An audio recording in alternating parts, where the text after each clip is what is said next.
Hi, I'm Diana from Diana Marie Home, and today I wanted to show you how I make my easy, super affordable raised garden beds. So I use cedar board fence posts, and they're just under $3 a piece where I live, but that price can vary. It makes making these beds very affordable.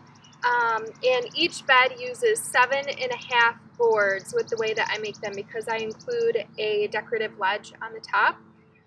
So I just start by cutting my boards. They are a little over 71 inches each, so I cut 4 boards at 70 inches and then 3.5 boards at 71 inches. So I'm going to make those cuts.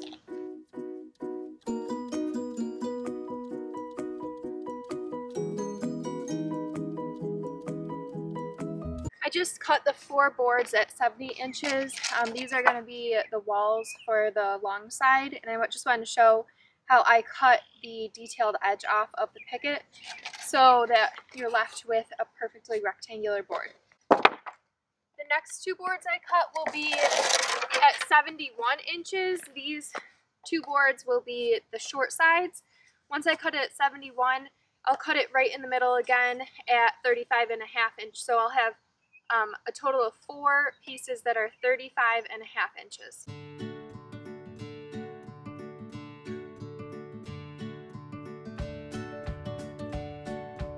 Alright, here are my 4 boards that I cut down to 35.5 inches, and then I also just cut down, this board will be used for the ledges. We ripped it in half using a table saw.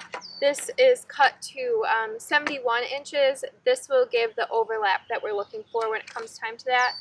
The third piece that's cut in half, this will be the ledge on the short sides, and I usually cut this to fit at the very end. For the raised beds, you're also going to need supports in the corners and on the sides that will hold the box together. So we use scrap 2x4 cut at 11-inch pieces. You need a total of 6 of these. If you have 2x2s, you could also use that, but the 2x4s give a little extra support. So here's all the wood that you will need for this project. We have the 6 11-inch pieces of 2x4s, 4 cedar boards cut down to 70 inches each, 4 cedar boards that are 35.5 inches each, 2 71-inch half sheet of board. So that's 1 cedar board at 71 inch cut in half, and then you need another half of a board that will be cut to size. That will be cut to size and a finishing piece. Now that we have all of the wood cut, it's time to start putting the box together. So I have 2 screw guns, one to pre-drill holes. This is really important when working with the cedar boards. I find pre-drilling the holes significantly decreases the amount that the wood splits. So you want to pre-drill your holes, and then my screwdriver, and I use screws. 1 5/8 inch I found works really well. So these are just deck screws from Lowe's or Home Depot. I like to start by making the short ends of the raised bed. So that's where I'm going to start right now.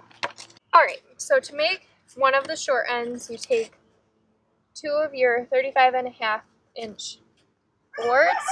Make sure you get all the tags pulled off of them. Lay down your 2x4 pieces, and then the boards on top of that. Line it up. I like to start with the top board and then make sure that it's perfectly lined up, so this top will be flush. And then I like to make sure that the edge of the cedar board slightly overlays the 2x4. If the 2x4 is sticking out ever so slightly, it's going to mess up the squareness of your overall box.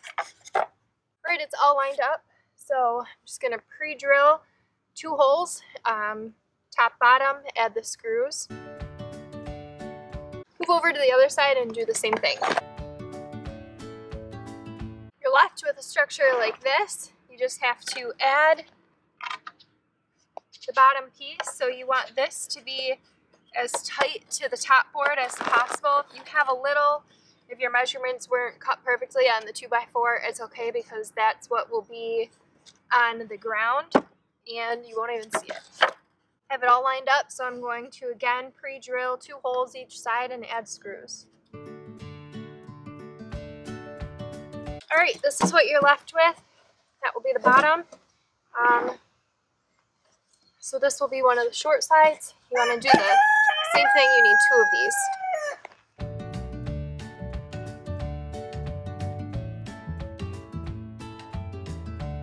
If you notice a slight bow in the wood, I like to make it so that the lower edges are touching the 2x4. So make it the shape of the rainbow, so when you screw it down, those screws can help pull down those edges and it will take some of that bow out of the wood.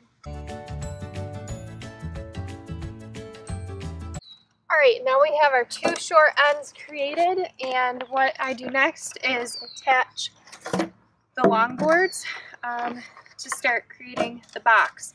Make sure that while you're doing this, you keep track of your top ends. So make sure the top ends of the side boards line up when you put everything together. I'll line up this first 70-inch board and attach it to the 2x4, pre-drilling 2 holes and adding screws. If you have a ladder or a table that you can lean this board on, it makes this piece of the process a lot easier. I like to move on the other side and do the same thing to connect this long board to the other short end. Now you can go in with your second 70-inch board and attach that to the bottom.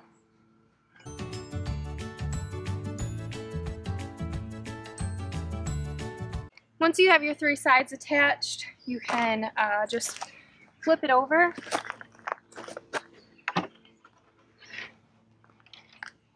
to be able to work on your 4th side. Again, make sure to check which side is going to be the top and bottom to keep that consistent. When you're doing your top piece of your 4th side, it's really important that your first screw, that board is lined up perfectly. It's okay if the other side looks wonky at first because you can adjust that when you go in and do screws there. You need to make sure that the first board of the 4th side is lined up perfectly when you are adding your first screws.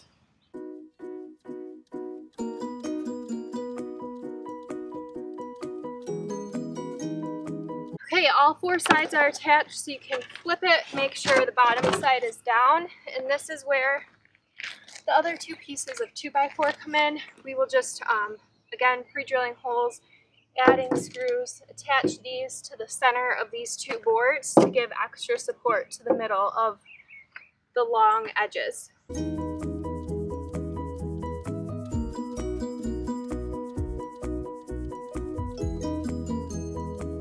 Alright, you could very easily stop here. This is a perfectly functional raised bed, but what I like to do is add just a finishing trim to the top, and I think it makes all the difference in the overall appearance, and it also gives you a nice little ledge that you can lean on when you're planting, weeding, or just hanging out.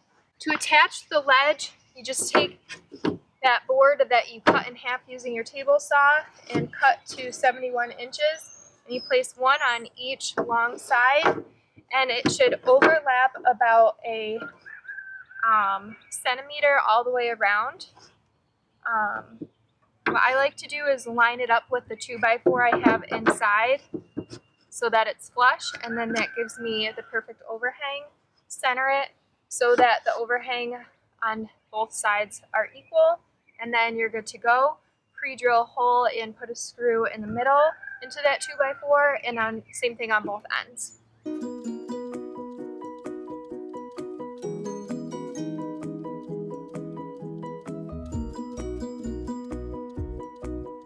Okay, you're almost done. You take that last piece of wood that you had cut down, ripped in half with the table saw, and what I like to do instead of pre-cutting, I like to line it up. So I just place it in between the 2 boards I just attached and mark exactly where I need to cut so that it's fits perfectly with no gaps.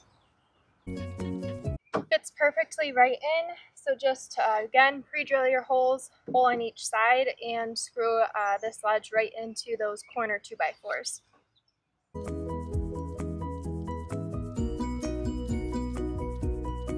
Alright, there you have it, our finished raised bed. It cost right around $20 to make.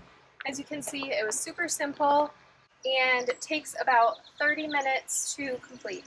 You can see some of my completed raised beds here.